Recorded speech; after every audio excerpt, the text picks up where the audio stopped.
Thank you so much, Rosie, and welcome everybody. I'm Pilita Clark. I'm an associate editor and columnist at the Financial Times. Very pleased to be here this evening to talk about the renewables and the next generation of renewables and the energy transition.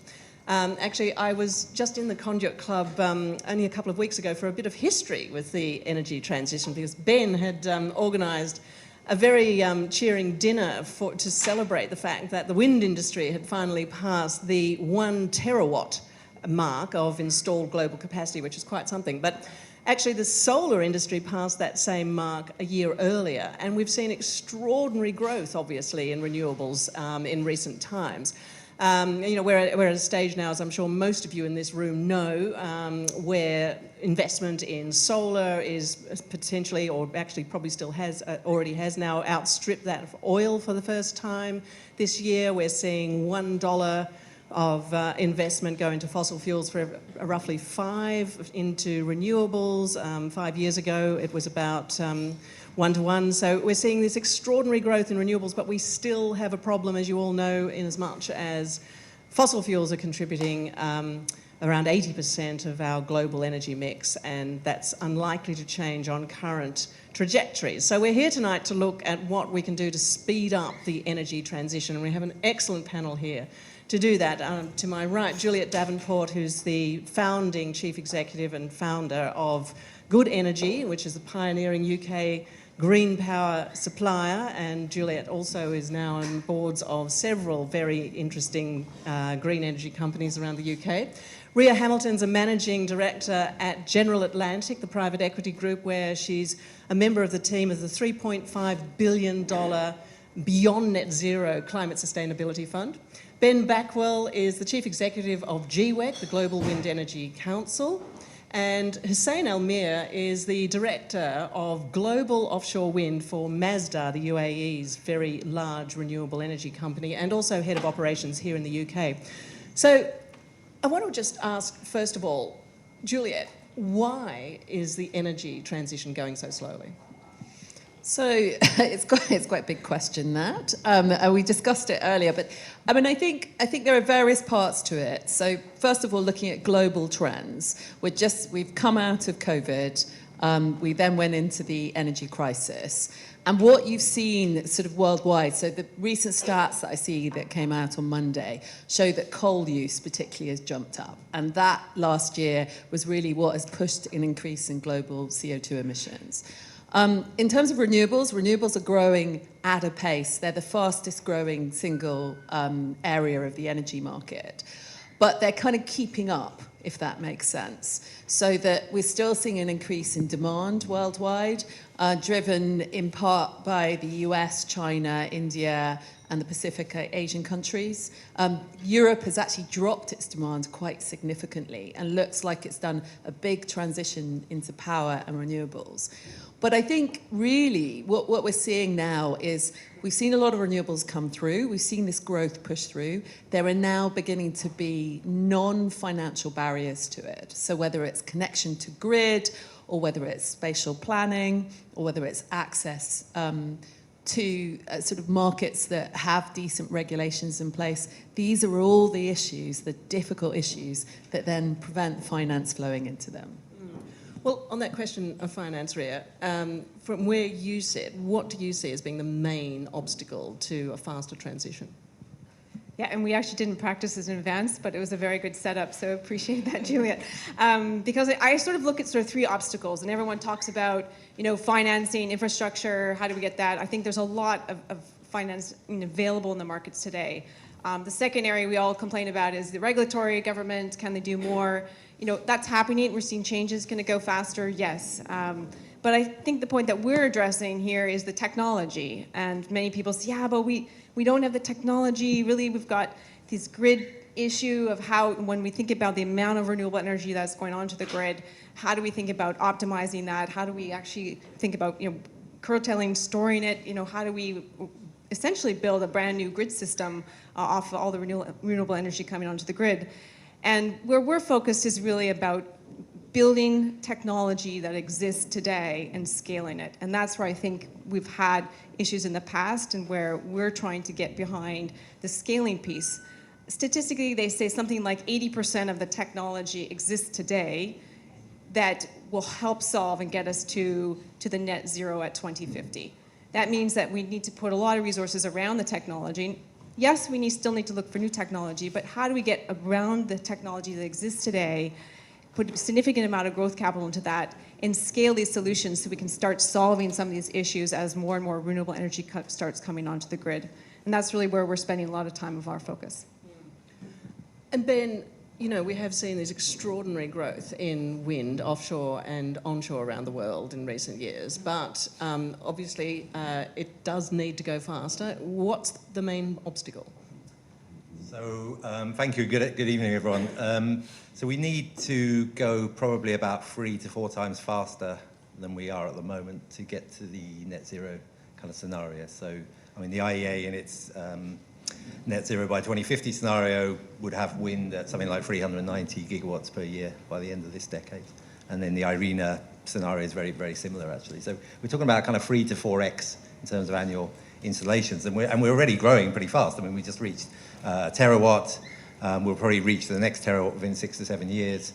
We're kind of climbing, 100 gigawatts a year, 115, 125, 135. So we're growing as an industry, but it's not as fast as the demands for net zero. And I think that's the same for everyone.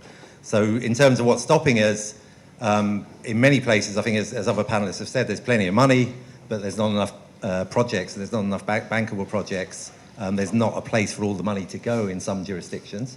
There's other places where that's not the case, Africa being one of them, where there's kind of more structural problems.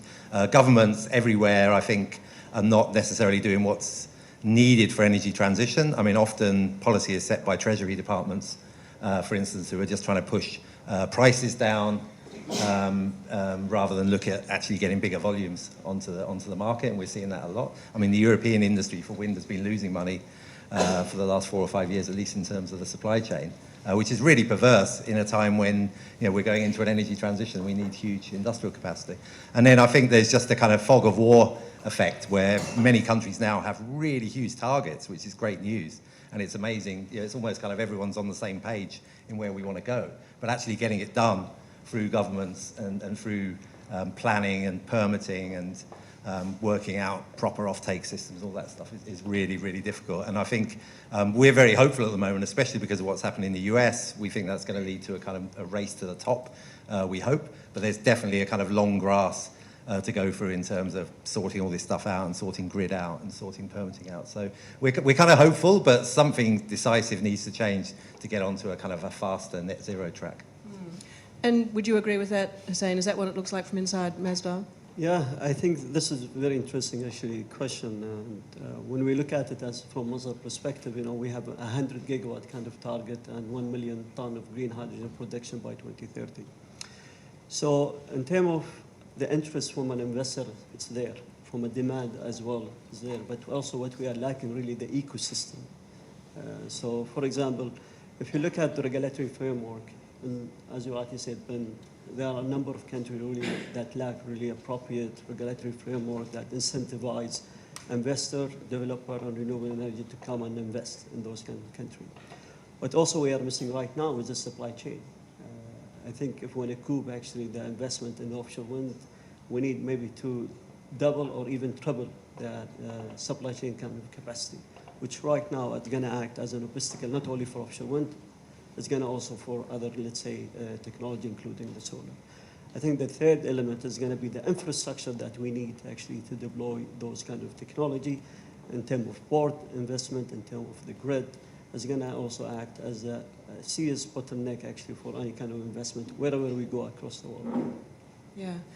I mean, Ben, you mentioned the Inflation Reduction Act. I mean, how much of a difference do you think that that's going to make when it comes to speeding up all sorts of activity, be it the sort of logistical planning, permitting, infrastructure problems that everybody's identified? Or I mean, is it by itself going to be able to do much, and is the response to it going to be enough? Or do you see it really making a difference in the US and not much elsewhere? I mean, I think for the US it has an immediate tangible effect, and since 22nd of August, there's something like 47 new manufacturing facilities have been announced in the US for wind, solar, and batteries, which is quite incredible. Just the immediate trigger effect. The applications for the different regional power systems for grid connections have absolutely rocketed. We now expect onshore wind to double in capacity by 2030 in the US because of this. So certainly for the US and the way it's designed, it has a really big effect on manufacturing, on jobs and skills. It's a really comprehensive program. So it's really, really interesting. I mean, I guess the question is, how does everyone else respond? And does this really create a race to the top? Because frankly, a lot of the response to it seems to have been kind of seeing it as a threat, or how do we see this within the WTO, or how is this going to lead to this taking investment from somewhere else? Whereas in fact we're in a situation where we actually need all of it. We're going to need the US to ramp up. We're going to need Europe to ramp up. We're going to need China to keep doing what it's doing, and we're going to need to ramp up investment in the developing world. So I think if people see it as a good challenge, it's really going to have a massive impact. If we see it as a kind of a threat and a kind of an issue that you need to look at in terms of trade, it's not going to have the same effect. Yeah, I mean, how does everyone else feel about that? Do you, by and large, see the Inflation Reduction Act as a huge boon, a huge help, or does it feel more like a threat, Rhea, from where you sit? No, I completely agree. I think this is going to be a huge impact, not only just for the US, because we do see a lot of companies, a lot of projects moving to the US quite quickly. They see the opportunity there. There's obviously a lot of discussions in Europe about how they're going to react to that. I see that hopefully as incentive to get also similar types of policies in Europe that can help do exactly the same thing. So I know people are waiting for that. I expect that to happen, but I do see this as hopefully momentum to get some of the other countries on board to provide sort of similar types of policies. And is it affecting the sorts of investment decisions you're taking? It is. In a lot of the companies that we're looking at are planning to set up, if they haven't already, in North America just as a result of this. And if you look at just the economics, where business cases typically didn't meet the economic hurdles that we had from an investment point of view, all of a sudden do as a result of those economics in the US, that's changing the game on really what we can invest in and bringing forward maybe some of those projects or technologies that we wouldn't otherwise be able to invest in. So this is absolutely a big impact on our investment strategy. Yeah. I mean, actually, the FT had a hydrogen conference, not a green hydrogen conference. A lot of it was green, but not all of it, just 2 weeks ago. And we had Andrew Forrest, fellow countryman, a big investor in green hydrogen. And he was saying that initially they were just looking primarily at Europe and Africa and Australia, but with IRA, with the Inflation Reduction Act, that they were just going to have to shift course and look at investing billions, if not tens of billions. And I just want, are you seeing, how does it feel in the UK when you hear that these big investors are just sort of really now being drawn inexorably to the US? Is it feel as though the UK is being left behind? So I think there's a mixed reaction to it. I think some people originally were quite worried about it, but obviously one of the things is that the UK legislation is relatively stable. So when investors come and look at the UK, they kind of know what they're going to get, and it's got quite a good forward look. I think the issue for the US could be is this a quick fix, and then does it remain? So how long is it going to perpetuate? I also think the US is going to run, my understanding is some of the infrastructure in the US is going to have to catch up as well at some point, because it's going to push forward. The US is behind at the moment. It now needs to accelerate, which is what the ERA is going to do. But it's going to run into some of the same issues in sort of 3-4 years' time as we start to deploy at pace. So I think there's some backwards and forwards thing. My talking after the initial response, I understand there's quite a lot of confidence actually in the UK in terms of the way it's structured, and that it doesn't necessarily need to do the same level of tax reduction, but it does need to get its infrastructure sorted. I want to come back to the UK, but Hussein, I'm really keen to know, what has the signing of the Inflation Reduction Act meant for Mazda? I think when we look at the IRA, actually, it's going to be an important element, actually, when we look at the business case and also our investments. So I believe the world was used to have, let's say, the supply chain being as a given, So wherever you go and secure a site, you expect really the supply chain will be ready for you to come and deploy or extract or purchase, let's say, whatever equipment you need to be able to build those kind of projects. But nowadays, actually, as everyone kind of seeing it, actually, there is a big demand actually for renewable across the world. Supply chain is right now at a very kind of challenging time due to the macroeconomic kind of situation, plus also the demand. So you will have a kind of a long queuing actually whenever you place kind of an order. So definitely the IRA, looking at the US targets in terms of renewable energy, it's really massive.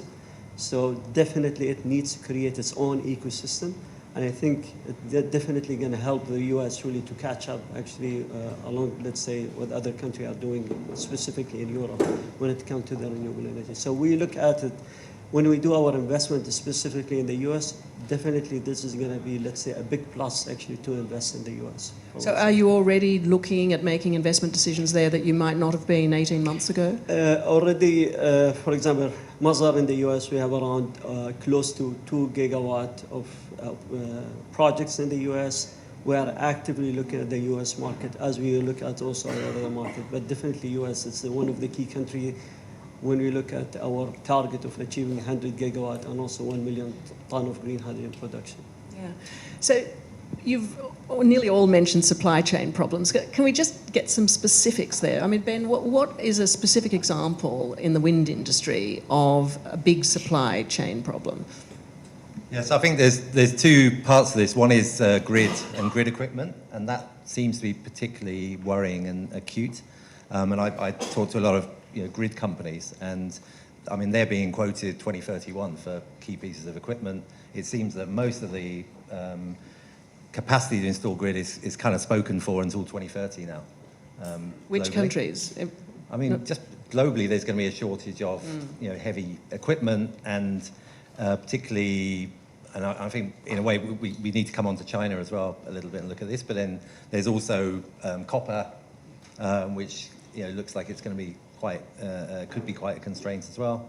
And then moving up to the actual manufacturing, I mean, we did a big kind of deep dive on on our supply chain for turbines, but also components like gearboxes and towers and converters. And we're pretty sure that there's going to be a shortfall both in Europe and in the US by about 25, 26, because you get this kind of ramping up.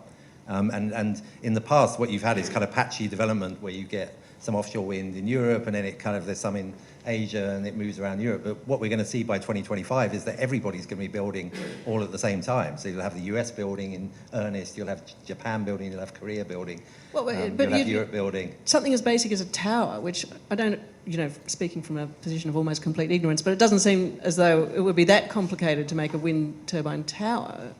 No, I think it's just it's specific types of steel, specific ways that foundations are created, but it's also gearboxes, blades, all kinds of components, and it's turbines themselves. And the thing is that what you've got to remember is that outside of China, there's been a fairly systematic underinvestment in supply chain in the last few years because of COVID and because of not very attractive offtake regimes where companies have been losing money in Europe, right? So China has actually invested very, very heavily, and just in the last year, it's actually started ramping up investment in facilities. The rest of the world hasn't.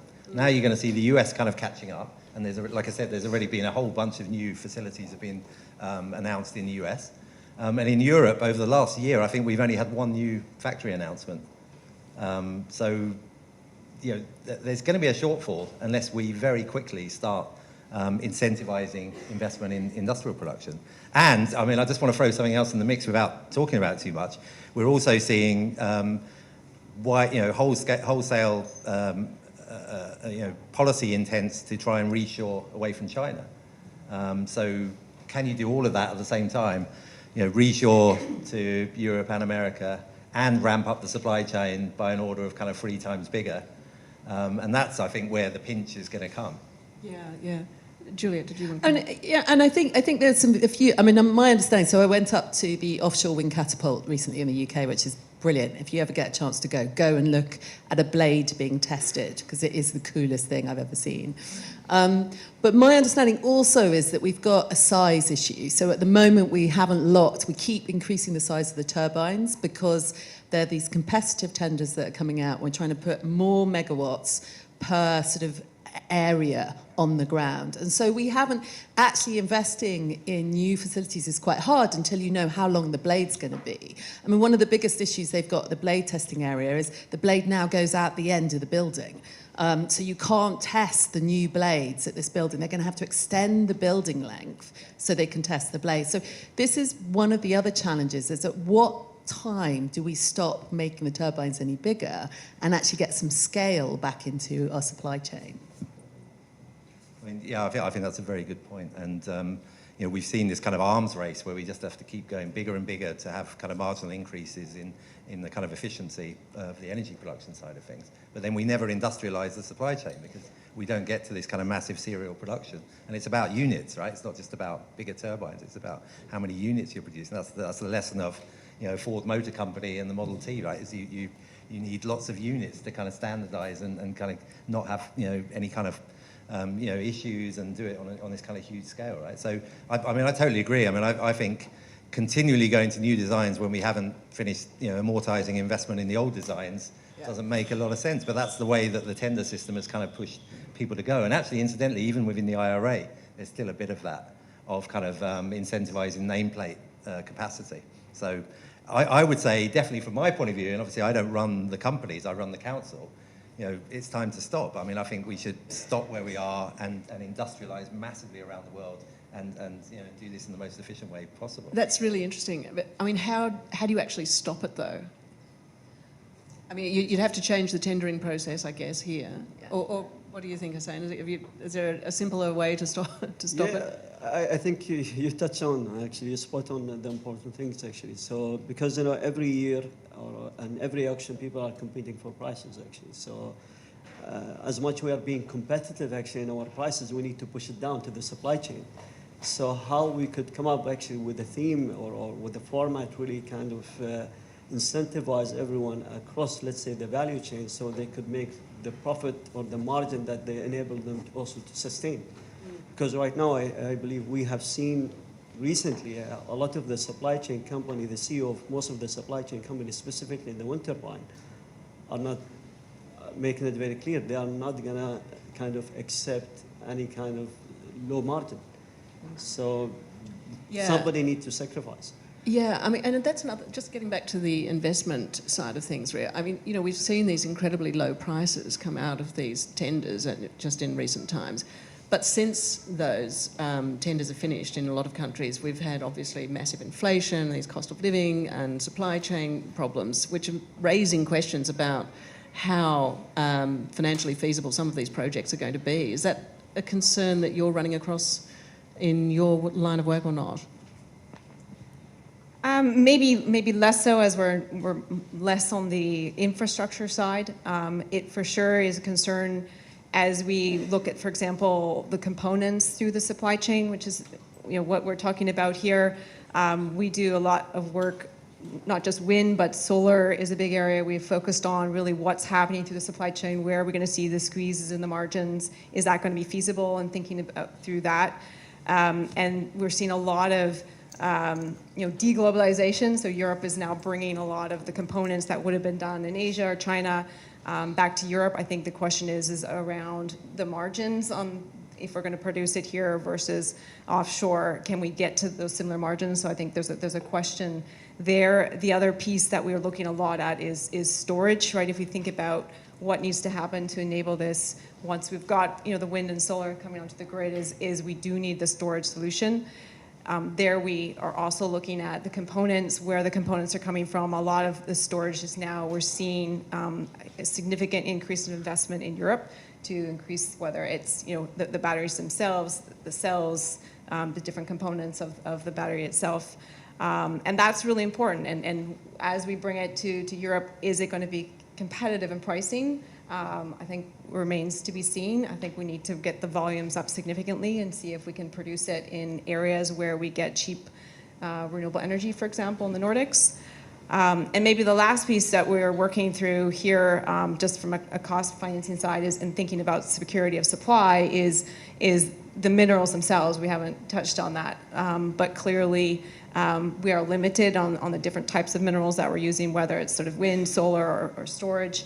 But there is a lot of technology up and coming with new types of minerals that we can use, new types of technologies, and I'm hopeful on that. But again, we do need to go down that cost curve to get to where we are on things like copper and lithium. Yeah. Just looking at China, before we go on any further, I mean, they have always been a green energy juggernaut. They've always been enormous. They have become even more enormous, as you were pointing out, Ben, just recently. But at the same time, we've seen these enormous geopolitical pressures emerging recently. And so, I'm wondering, where do you all see this? How do you see this playing out? This situation where on the one hand, we've got this tremendous investment going on in China. On the other hand, all of these pressures to reshore, friendshore, do whatever you can to make your own stuff locally. I mean, is that going to be putting a big kink in the energy transition speed, do you think, or not? Anybody?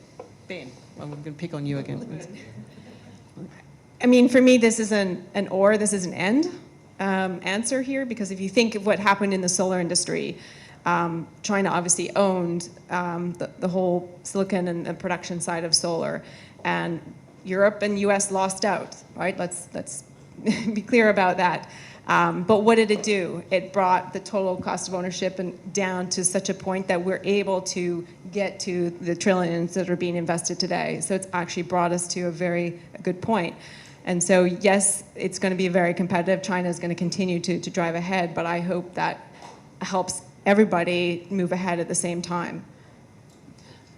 I mean, and that's why I think we need to focus on supply chain in Europe and America. We need to think about what advantages can we bring. So China has been amazing at bringing the price of solar and wind down. But what innovation, what change can we bring to the process in the UK, in Europe, in America, so that you can actually see other innovations coming through? Because it's not just about the cheapest technology, it's also about the best output or the best input to a difficult grid system, for example. So sometimes technologies can be slightly more expensive, but they can be more effective because of the way they're produced.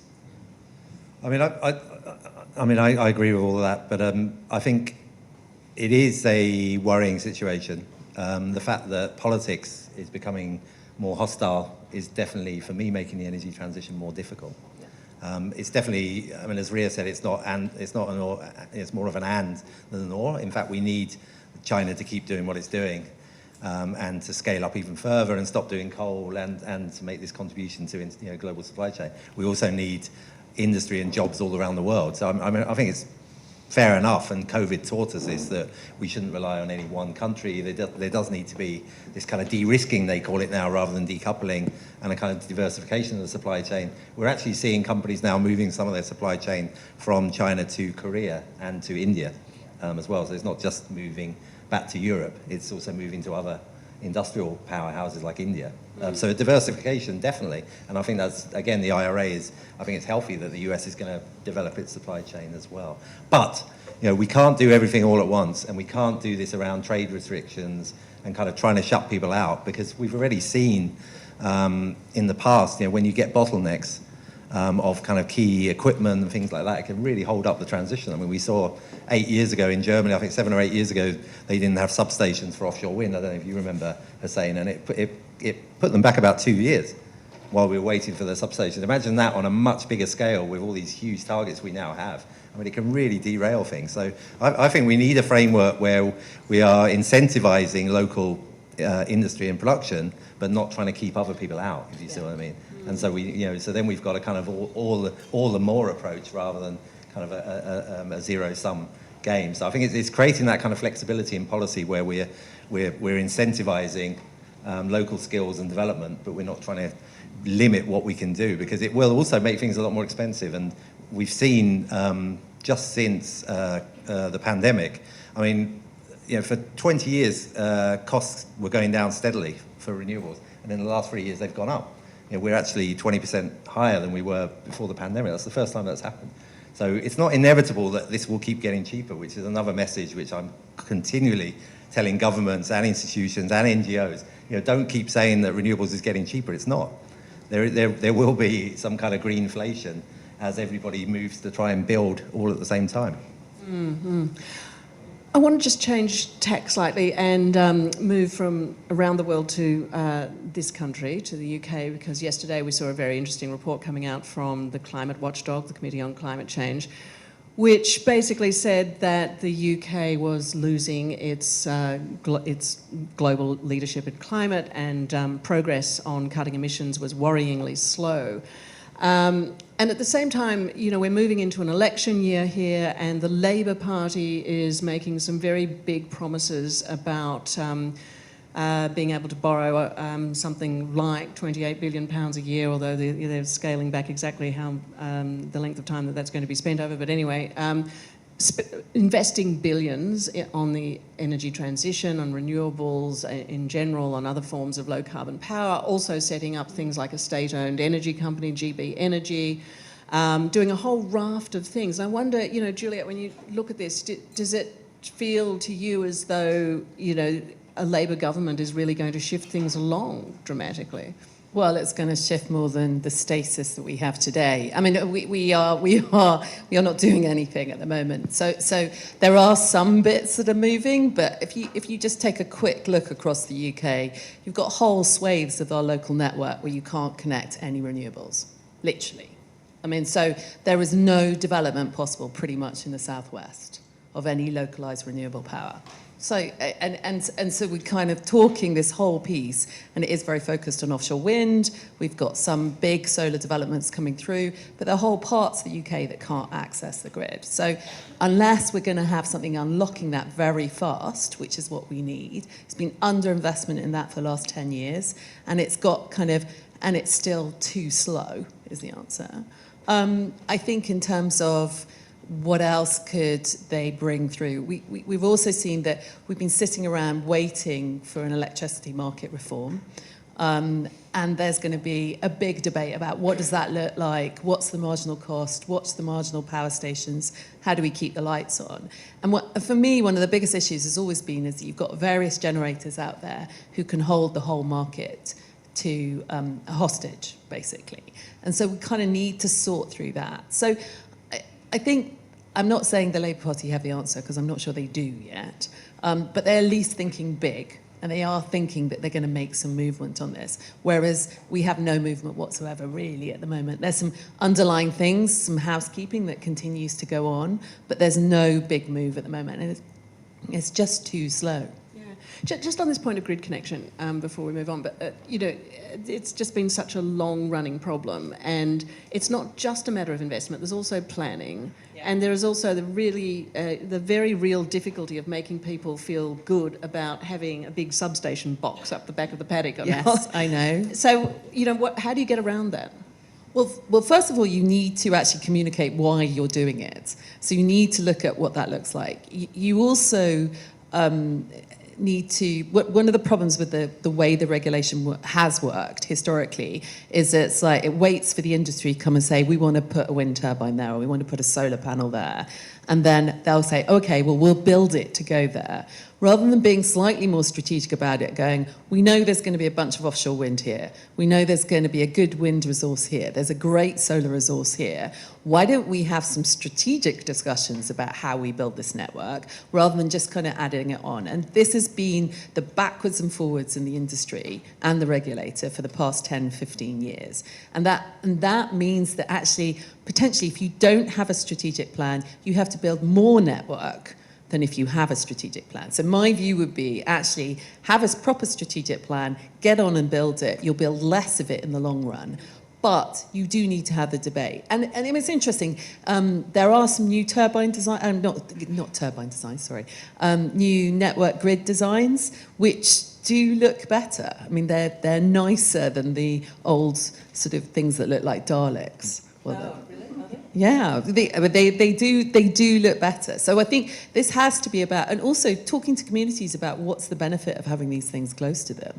Why are they there? And how do you bring other benefits to local communities that are going to have connections going through them? Yeah.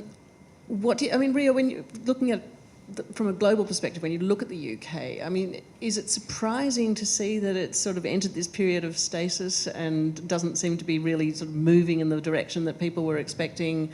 And do you think, I mean, you know, what are you hearing from other investors about whether that's, you know, whether it's likely to change if Labor is elected? It's a good question. Look, I think these positive signs that we're seeing, whether or not there will actually be, you know, significant change, I guess it's very hard to say. You know, I think up to now, you know, there hasn't been a huge amount of changes coming into the UK that's driving, you know, additional investment. Obviously, there's sort of a stable investment pace that we've been going at. So, you know, it's something to watch. You know, one of the things we are seeing, maybe coming at this from a very, very different angle, because we're talking a lot about the supply side. I always think about, you know, we've got the supply of the energy coming in, but we're not talking about necessarily the demand side, and we are seeing changes in the demand side. Now, that's sort of trickled through from Europe, obviously what we saw over the last year with the war in Ukraine, security of supply being a key driver there, but people starting to think about really how much energy do I need, right? And what kind of energy, and do I need localized energy? How do I get that if I don't have something coming from Russia? So that's driven sort of a whole new mentality, Europe, that we're also seeing coming into the UK, you know, down to the consumer, the home energy management systems, thinking about, should I put solar on my roof? Should I think, you know, how I've got an EV car now, how am I going to charge it in? So it's really going all the way from sort of the grid down to the consumer level and rethinking about how we're using energy today and really thinking about from the demand side. So that we're starting to see some changes in the UK. You know, whether or not these recent political announcements will make a difference, I think let's see. And Hussein, we've seen some large offshore wind developers suggest that if they don't see more policy action in the UK, then they're going to perhaps, you know, put their plans for expansion on hold, and particularly in light of what's happening in the US with the Inflation Reduction Act, they're kind of seeing the UK as becoming a more difficult place to invest. But is that Masdar's view as well? So let me start with saying something, you know, at the beginning. UK should be proud of the progress it has been made actually until date in decarbonization of energy markets.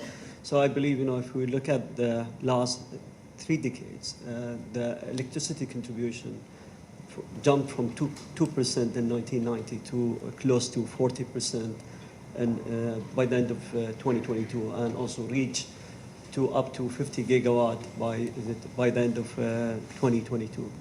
So I think this is really a big progress, and it was based on the outcome of stable regulatory framework, clear kind of target, which was really an important, and that's why most of the investors really came at the beginning to invest in the UK energy market, specifically in the offshore wind. I think what the UK lacks right now is mainly around speeding the decision-making process when it comes to grid connection and planning approval. Those are the main 2 components that are really acting as a hinder for the UK government.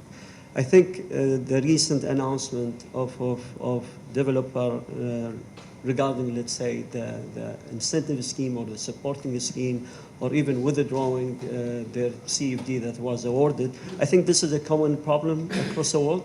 We have seen the same actually in the US. We have seen also the same in the UK and also elsewhere around the world. So I believe it's definitely government intervention due to the current abnormality in the market. And I think this is more related to the macroeconomic kind of situation, mainly in the interest rate, inflation, and also the volatile in the material that really kind of hinder the business case or make the investment business case a bit more unfeasible for those investors. So I believe someone need to act, and I believe the government need to make a call on this. And Ben, you know, you're with the Global Wind Energy Council, not the UK Wind Energy Council, but, you know, what's your view of the UK at the moment? Does it feel as though it's, really lagging behind, and it's not going to change unless there's a change of government, or could this existing government really shift things? Yeah, so I mean, speaking as an English person or a UK citizen who grew up here, we're the Global Council. Our colleagues actually sit downstairs in the Conduit Club, actually from Renewable UK, who are the ones who are lobbying, the UK government, who I speak to often, of course. I would echo Hussein's point. I mean, in certain areas, the UK's done really well, and in terms of taking coal off the system, right? It's a real example around the world. It came off the system pretty quick, right? There's hardly any coal gets on apart from short periods of the year this time, and that's obviously decarbonised the power system quite quickly. So that's a real achievement. And getting such high levels of renewables penetration into the system is similarly an achievement. And creating leadership around offshore wind, particularly, I think is a real achievement. And the UK, in a way, was a stimulus for the whole world on offshore wind. So that's all great. I think the question is, you can't just build system change around one technology and saying we've done great on offshore wind and then it's job done. I think there's the issues now about taking it to the next stage of penetration, and the panelists have talked about grid as being this huge constraint. The grid company's not set up for this. It comes on a kind of first come first serve basis, dealing with thousands of grid applications, most of which won't even get built. So it needs to be kind of set up in a different way. There needs to be a future system operator and those kind of things, and I think that will happen. So there's that side of it. There's also the fact that we haven't done onshore wind for kind of 8 years, right? And it was just because of a political a political kind of gift that was thrown to the to people around the Brexit issue. It was literally kind of, there's these people who don't like onshore wind, so we'll throw this to them to try and keep them on side with Brexit, and then we ended up with Brexit anyway. So it was really, and I was involved in all that in a previous job of trying to get it back on the table. It's still not back on the table. Formally we're supposed to be able to do it again, but we're still not doing any. And there's 8 gigawatts of offshore wind that we could build tomorrow very, very quickly, right? So there's that, and then there's the wider system decarbonisation, because you can't do this just by adding in renewables. You also need to reduce carbon. And I live in Sussex. There's houses going up all around me, and they don't have solar panels, they don't have heat pumps, they're not built in a way that's, they're going to just create future carbon problems in the future. So I think the CCC report, points out, I think, all that inertia and what we should be doing a lot better. But actually around renewables, we've done pretty well, I think. Yeah. Just on onshore wind, it must be true, I suppose, that Ukraine has installed more onshore wind turbines than the UK in the last year.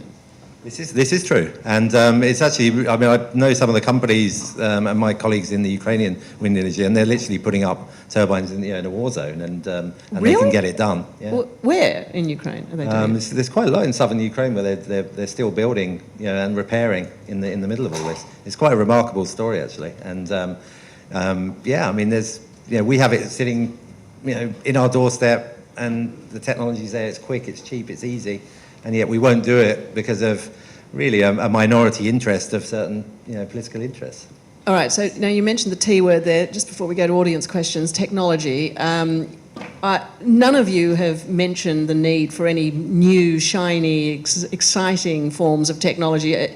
Do we not need to be investing lots of money in something like nuclear fusion, or even something less exciting like direct air capture, these newer nascent technologies? Is that not needed, or do you all think that we've got enough as it is? So I think there's a balance. I think there's a lot of very good technologies already out there that actually we just need to get to scale. So I think scale is really important.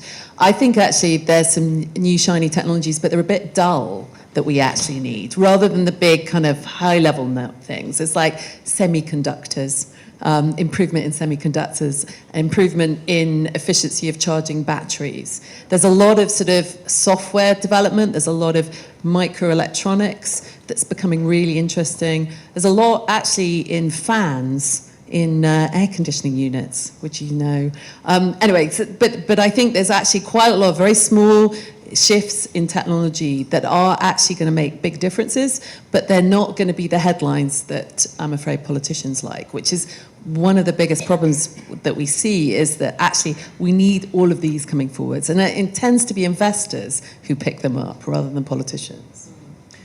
And as an investor then, Rhea, do you feel as though we need Look, brand I new... think I started this discussion saying that we already have a lot of the technology, which is true. I think 80% of the technology out there exists, and it is absolutely about scaling.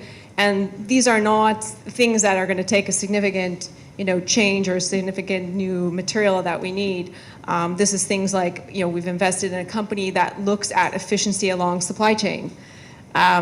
It seems like, aren't people already efficient on the supply chain? Well, actually, hundreds of millions of dollars are being taken out by putting in a software program, which costs, thousands. So the efficiency gains that we can make through some simple, even digital technologies, very low-hanging fruit, I think we can do today. Do we need new technology? Absolutely, yes. We think about fusion, batteries, hydrogen, all these things absolutely need to come. I think the numbers are still very strong in terms of, if you look at venture capital industry, at least, a quarter of every dollar that goes in venture capital is actually on climate and renewables. And so I'm very happy to see a continued support in that area. But if we want to make an impact sooner, I think we really have to look at scaling what we've got today. And I'm not expecting either of our wind gentlemen at the end there to be saying that we need brand new technologies, but maybe we do. I think there's a lot to be done on grid, as Rhea says as well, and improving grid and grid management, software, new types of ultra HVDC, superconductivity, those kind of things. There's a lot to be done in batteries. There's a lot to be done on supply chain in terms of circularity. Actually having full recycling and the efficiency of the supply chain. I mean, there's companies trying to do wooden wind turbine towers. There's lots of companies doing new stuff around materials. There's all kinds of stuff like that. So definitely on that. But I mean, I do find it really annoying, frankly, when every time I go to COP, it's the same lobby all the time for the same kind of silver bullet technologies that are going to somehow come along and solve the whole world. And we know that they're not going to come in time. We know that they're not going to come in the next decade or the next. So I'm not against people doing R&D and doing that at all. I think technology innovation is fantastic, and we need that as a society. But to somehow come along and pretend that they're going to, this new thing's going to come that no one had thought of, and that's going to change the whole climate question in the time frame that we need. I mean, I just think that's just disingenuous, and it's people playing political games. Well, you're talking about some really quite important, interesting people who do rather cleave to the idea that technology is going to save. But anyway, right, lots of hands going up here. I believe we have probably microphones, or do we not, perhaps? Yes. So could we take the two gentlemen just down there in the third and second rows, and if you could identify yourselves for our speakers, please. Thanks very much, Pilita. Charles Perry. In terms of the UK question and the shift, I'm talking now about the shift in the model from centralised to decentralised. There were many of us who were very hopeful in 2007-8 when the Conservatives were campaigning to become the new government, that they were going to champion this decentralised Internet of the energy type future, right? And then we all know about the sort of cut the green crap in sort of 2013, which pulled a lot of the policy incentives from decentralized energy. I'm just wondering about the panel's sort of conclusions on where we are with this shift to decentralized, because surely that takes away the constraints of the national grid if we have community energy schemes, public-private ESCOs investing in private wires that then compete with the national grid. Juliet, that's a question for you. What's an ESCO, by the way? An ESCO, an energy service company, isn't it? So I think Charles, one of the big challenges is actually the local grid and the decentralised part, as you mentioned. I also think that, I mean, we missed a trick. So in the UK particularly, smart meters are not smart. They do not help the grid manage local demands. And also when you install a battery on a wind farm, you have to add additional capacity, not take capacity away, because it has to be assumed that you're going to draw from, you're going to add power at the same time from both of them. And so this whole management of small scale systems integrating with grid still isn't working. And I think it's a piece where I know we've got a new regulator, I can't remember what they're called, There's a new regulator involved, which is meant to be helping us solve this problem. But unfortunately, the data is still not there. And I think there's a lot of innovation that needs to go into those local grid companies to really change their data capability and their ability to manage localized demand. Hello. Evening, everyone. Ajay Lawalia, Head of Supply Chain at Renewable UK, one of those people that works downstairs. I'm also an electrical engineer and I've worked in offshore wind for over 13 years. Correction and 2 reflections, if I may. The point about Ukraine building more onshore wind than the UK is incorrect. It's more onshore wind than England because the planning process in Scotland and Wales operates in a different way, and that's an important point to reflect on. Good point. From a supply chain perspective, the big issue that we're seeing in the UK is these remarkably low CFD prices, the contract for difference support mechanism that we see, and that really the developers and indeed the supply chain that sits behind that still has to make profit in order to have value propositions that actually work. So unfortunately, where we're at, given inflationary effects and all the rest as well, is that simply you have the likes of Siemens who are manufacturing turbines who have got profit warnings, and that's not going to lead us to a sustainable future where you have turbine manufacturers making these turbines and actually turning over a profit as well. Just one point on the grid, it's really, really complex, and just to say that we need more grid is not necessarily the answer, but it's also how we use the grid as well. And there are concepts such as demand-side response, which hopefully some of you know about, but it's the way that we have the grid, and you know, people use phrases like smart grid as well. So it's more complicated than you might think. Thank you.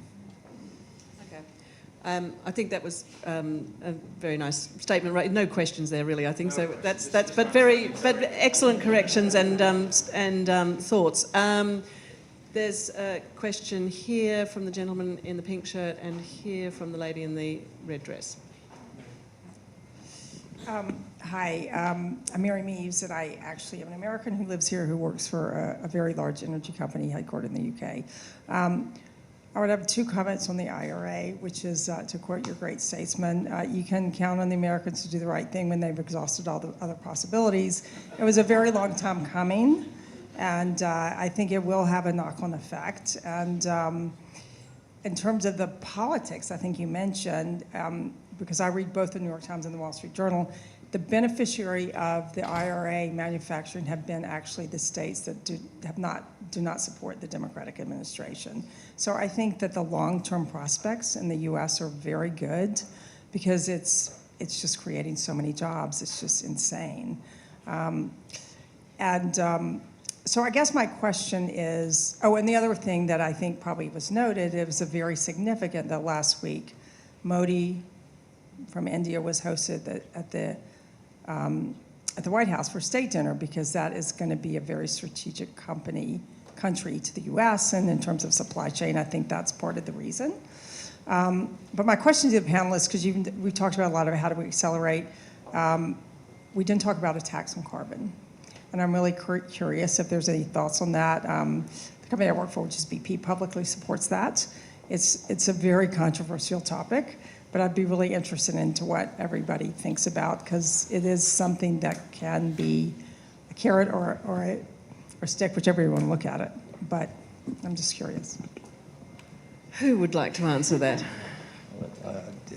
Tax on carbon, yeah, absolutely yes. And I mean, apart from all the kind of specific questions about renewables and different technologies, what's, in my view, fundamentally lacking is a strong mechanism to de-incentivize generation in fossil, which will then incentivize generation in non-fossil, and a transference of wealth away from the fossil fuel industry towards other industries. And I mean, we've seen for the last few years these enormous profits that the fossil fuel industry has made, and sometimes even fossil fuel companies saying we don't want this, you know, and we'd like to be taxed, right? So something needs to change here. Sorry, who's saying that? No, there was, yeah. I won't mention any names. CEO who So, I mean, there's a real problem here where, you know, renewables companies are being squeezed around the world, and not just wind companies, but other renewables companies. and then fossil fuels are able to make huge profits. And it's just the wrong investment signal for the energy transition. So something needs to change here, and carbon tax is probably the most universal and simple way of doing that. Juliet, what do you think? I actually worked on something called the European Carbon Tax Framework back in a long time ago. I'm not going to say how long ago because it's slightly embarrassing. But what is really interesting about this, and there's a brilliant book out called 5 Times Faster, which talks, Brilliant book, yes, really. which talks about actually the politics and the changes that you need in terms of legislation. One of the biggest problems we had, even at a European level, with the carbon tax, and I'm not saying that we shouldn't have a carbon tax in theory, is the politics around it. And every time, I mean, we were trying to negotiate with Italian milk quotas for carbon quotas from the north, and it kept getting more and more complicated. What worries me is that we need to do everything else, because the carbon tax might come, but if it's a universal international carbon tax, it will take us forever. And by the time we've got there, it feels a little bit like nuclear fusion, that one. Both, actually. But it will take too long. And I guess, so that's my concern. I think in theory, it's brilliant, but in practice, I just think the politics will just be too impossible, personally. Maybe just one comment on that, because I don't disagree. I think would be fantastic, but almost impossible to do. I think what we're seeing right now, which is really interesting, is obviously the voluntary and the compliance carbon markets, which in my mind will be a key part of this transition. We haven't talked about it today, but this in my mind is in effect setting a price on carbon. So even though you don't have to get the politicians involved to put the tax out there, it is setting the price, and people are actually making visible changes around these carbon markets. So something to watch. Yeah, and I think some of the declarations at a corporate level that we're beginning to see on carbon that are coming through, I actually think that will drive change quicker. And it's, my view is any policy that comes through the front door singing and dancing with all bells and whistles is the one that everybody will try and stop. The ones that come around the side, like the slight changing to accounting rules or the slight changing to reporting rules, those are the ones that actually you can get in and start to have some real teeth. And those are the bits I'm quite excited about, really sadly. So, thoughts on a carbon tax? No, I think definitely it's going to be an important signal, actually, if we want to incentivize renewable energy player actually to invest. So I think it's one of the tools, and it's going to be a crucial tool actually to accelerate investment into renewable. Yeah. Gentleman in the first row here. Hello, my name is Julian Asher, and I'm an angel investor, and I also I run an ecotourism company. So I just came back from 6 weeks in Southern Africa, and one thing that hasn't really been discussed, there's been a lot of focus on what's going on in Europe, in the UK, in the US, in China, but we're not talking about the global South. And one of the interesting things in Africa is that on one hand, infrastructure is lacking. On the other hand, at least in, say, areas like telecoms, there's been an ability to leapfrog the necessity for some of the infrastructure that we in the West think is absolutely essential. And the question is sort of what your views are on what is doable, in the South, and also, what we can do to sort of move that transition along on a more global level. Excellent question. I have Rhea. maybe 2 comments there, because I had the opportunity last week to be in Paris for the One Planet conference, the summit that was there, which gathered a lot of the key players from the global South, everything from government to NGOs to public to financial institutions. And I think what was really interesting was John Kerry had made the comment that in the room at that time there was $37 trillion of wealth ready to implement in the global South. So it just put to light, first of all, the dollars that are in those areas, but then the importance of how we're going to funnel and channel those investments. So it's good to say that there are organizations that are really thinking about this and getting an alignment of how things are going to be invested. From our personal experience of investing, we have a company that's in sub-Saharan Africa that's doing off-grid solar systems. This is growing like crazy, and it goes back to sort of the decentralized comment I think over here of decentralized grids. We think about the global South needs to catch up with the West, but actually they're just going at a very different pace. Maybe we don't need to build the massive scale of grids. Maybe we can do this in a much more decentralized way. And by the way, everything that they're using to pay for these off-grid solar systems in houses is all through the phone. It's all pay as you go. And so it's just a very different way of looking at developing out our renewable energy. So I really appreciate that question because it's going to be very important for the Global South.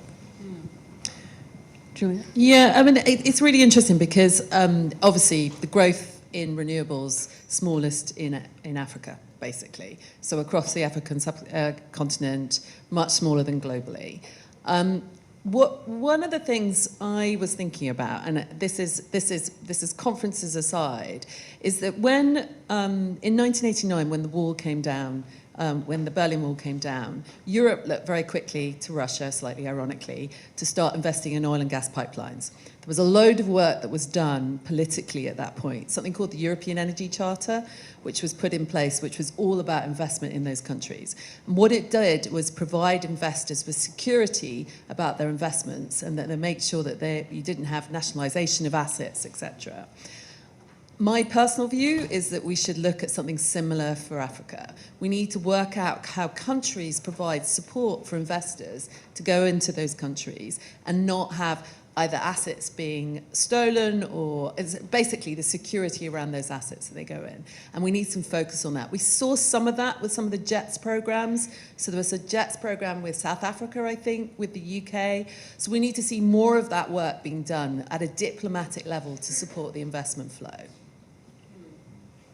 Yeah, I think from our experience, Mazar is one of the pioneering company actually in terms of unlocking new markets. And the way we look at the Global South is a kind of a partnership.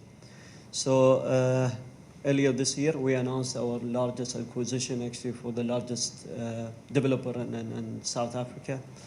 It's called Decatur Power.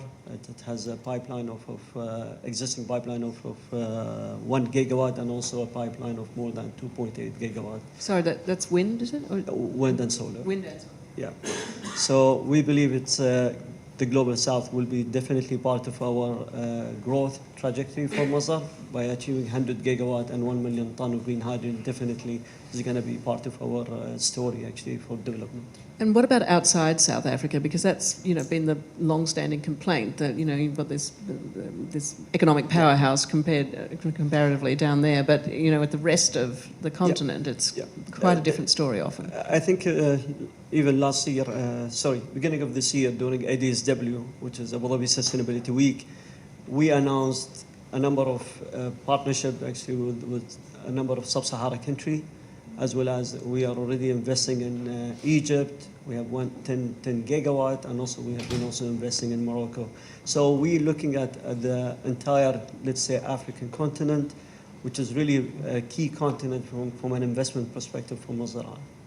Yeah. Any other questions? Yes.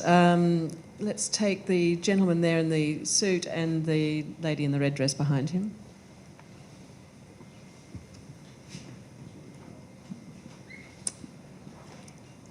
Claire Badanis. I run a reporting company, so I'm delighted to hear that reporting is going to save the world, because I wasn't expecting that. So my question relates to the previous one about fossil fuels, because of course the transition is about not using fossil fuels as well as using renewables. So given the vested interests and the vast amounts of money in it, and the suggestion from the panel that they don't think that carbon taxation is going to stop us using fossil fuels, what do you think the solution is? Very good question. Well, I mean, we have some fairly big regulations out, like we're going to get rid of the internal combustion engine. I think that's quite a big statement in terms of the electrification of transport. I think you've got some big statements, particularly here in the UK, about what are we going to do about heat systems. So there are some big statements. You don't have to do it through a taxation. You can use different policy instruments.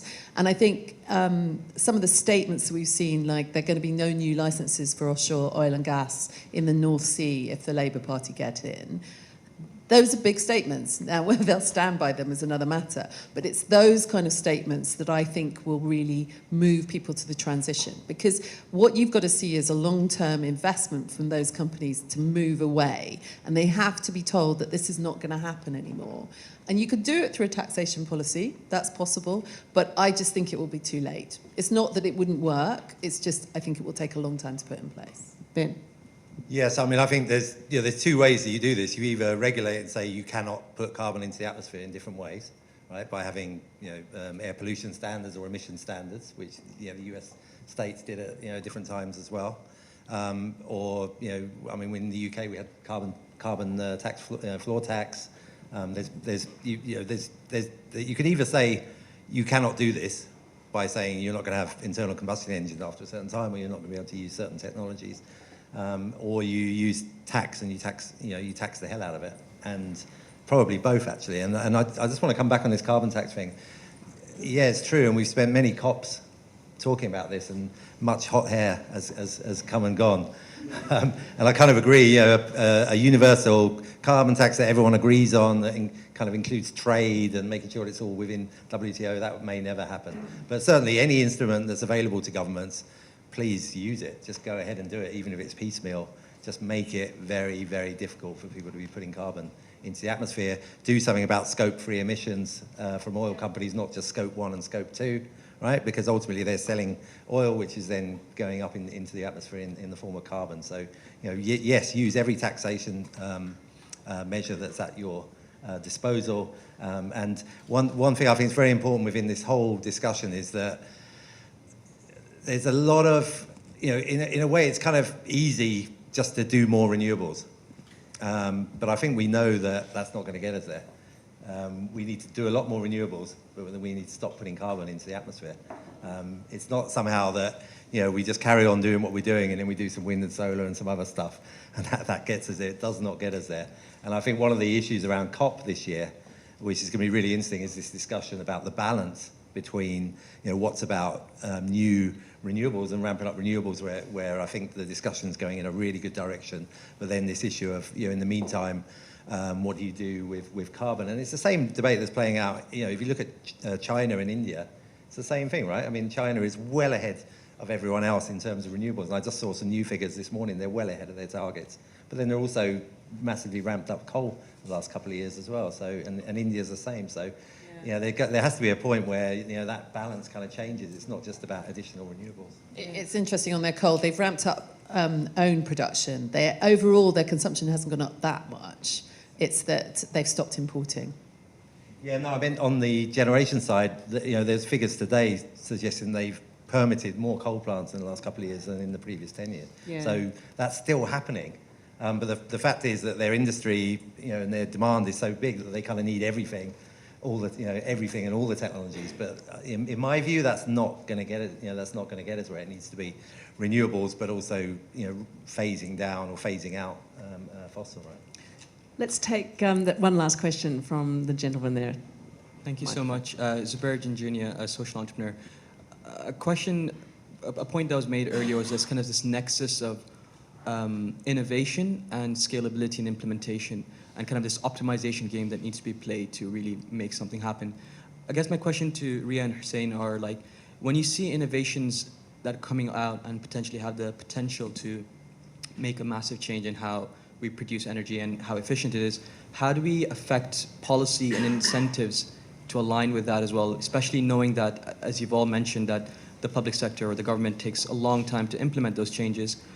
If there's an innovation and it can actually make the change we need to reach the targets, how are we going to make sure that the incentives move in the right direction without actually, potentially just incentivizing the wrong things and making it not as efficient as possible?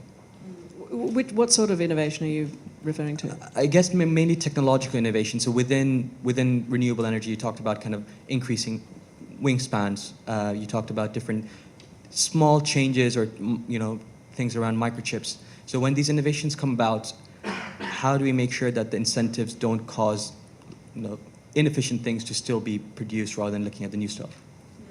Yeah, so it's some of the very micro things that we've been talking about. How do we make sure that policy doesn't interrupt them, I guess, is...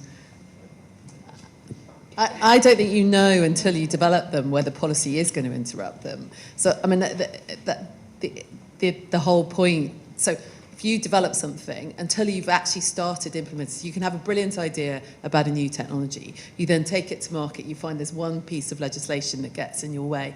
That's when you have to change it. You can't forecast that, I don't think. Having been through lots of different, when we originally did the decentralized energy market that Charles was talking about earlier, you couldn't export through a normal meter. So that was a piece of legislation right into the codes of how the whole electricity market works. So I think, unfortunately, it is for social entrepreneurs to bring these to market and then figure out what's getting in their way and then work with investors to see, because if it's easy for government to change it, they will. I mean, if you're asking them to put a carbon tax in, I personally think that's quite tough. But if you're asking them to change a small bit of a code to allow them to use your product, they'll do it. No, sorry, I was going to say, I mean, I think as an investor, typically we don't like to underwrite risk that's going to, from a legislation or political side. But where I've seen this work very well is obviously working with entrepreneurs, with companies, to develop the product, get it in the market, and demonstrate how this could change or have an influence on policies being made, and then working with legislation thereafter to help get those policies in place. An example there is methane emissions, which is it's a very different theme, but there's a lot of new technology and business models that are ramping up, profitable businesses. And that are helping influence now a lot of the regulation that's going around methane emissions. And so I think, first of all, you need to underwrite a business model that does make economic sense, get that into the market, prove how that works, and use that also to help influence policy making going forward. But waiting for policy is usually problematic because I think it helps to demonstrate exactly how your technology could influence policy. Very interesting.